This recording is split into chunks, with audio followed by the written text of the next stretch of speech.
Well, finally got some time for me সবগুলা video এডিটের জন্য। তো অ্যাজ ইউ নো আমাদের ফাইনাল কিছুদিন আগে শেষ হয়েছে, তো ভাবলাম যে 2 মাসের আগের ভিডিওগুলো এডিট করে ফেলি। আমাদের রোজার সময় কেনাকাটার জন্য দিনটি ছিল 3rd ডে অফ শপিং। তো আমি আবার এইবারের শপিংটা খুব এনজয় করছিলাম, যদিও আমি প্রত্যেকবার অনেক বেশি ফ্রাস্ট্রেটেড হয়ে যাই কেউ আমাকে মার্কেটে যাওয়ার কথা বললে। বাট এইবার একটু স্পেশাল ছিল, আমি একটু আমার খালামণি আর আম্মাকে সারপ্রাইজ দেওয়ার জন্য আমি গিয়েছিলাম আর সূচকে নিয়ে কেনার জন্য। তো এটা ছিল নিউ মার্কেট। আমরা অনেকগুলা দোকান ঘুরি, আর এই শাড়িটা আমার এত পছন্দ হয়, সেটা আমার আম্মু বলে দিয়েছিল তোমার কাজিনের জন্য কিনে আনতে। তো আমরা একদম রিজনেবল প্রাইসে নিয়ে নিলাম। এটা যারা আমার ফ্রেন্ডরা আর কি রোজা রাখে নাই, ওরা লাঞ্চ করছে, নট মি। ওকে, যাই হোক, তো আমাদের ফাইনালি শপিংটা শেষ হলো। শপিং শেষের পরে আলহামদুলিল্লাহ এত ভালো লাগে, পাশে এসে ইফতার করলাম। আর অ্যাজ ইউজুয়াল আমাদের রোজার সময় যদি ইউনিভার্সিটি খোলা থাকে, অনেক অনেক কাজ থাকে, আমি কাজের কথা ভাবলেই টায়ার্ড হয়ে যাই। তো এরপরে রেস্ট নিয়ে ইফতারি করে আর কি আইসক্রিম খেয়ে আমি আর কি এই ব্যাগগুলো দেখাচ্ছিলাম। ব্যাগগুলো এত কিউট, তোমরা যারা ঈদের আগে এগুলো নিতে চাও এখনও নিতে পারো। I have some. তো আগের যে আমরা স্টকে রেখেছিলাম ওগুলো শেষ হয়ে গিয়েছে আলহামদুলিল্লাহ। তারপর সেহরি করে আবারও ইউনিভার্সিটিতে চলে গেলাম, অ্যাজ আমার এত্তডি ক্লাস থাকে। তো ওই দিন আমাদের আবার একটা ফ্রেন্ডরা মিলে ইফতারের ভেবেছিলাম করবো, অ্যাটলিস্ট বলা যায় ইফতারের দাওয়াত। তো I always hate this lab. আলহামদুলিল্লাহ শেষ, এখনও রেজাল্ট পাই নাই, পাবো কিনা আই ডোন্ট নো।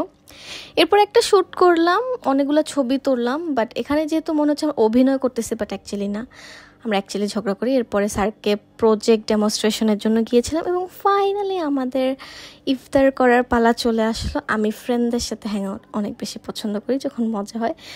আর ওরা তো স্পেশাল মানুষ, আলহামদুলিল্লাহ আই গট দেম।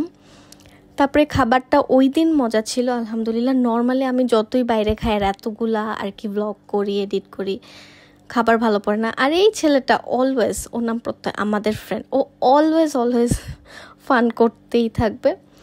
আর আমার আরেকটা ফ্রেন্ড কোক কিনে নিয়ে আসে যাতে আমরা খাই। এরপর আর কি একটু ঢং করলাম, আমরা অনেকক্ষণ আড্ডা দিলাম। তারপরে আইসক্রিম খেলাম। আইসক্রিমটাও ওই দিন ভালো লেগেছিল, বুঝলাম না, ওই দিনের সব কিছুই মনে হয় ভালো ছিল। যাই হোক, এরপরে আমরা আরও একটুক্ষণ মজা টজা করলাম।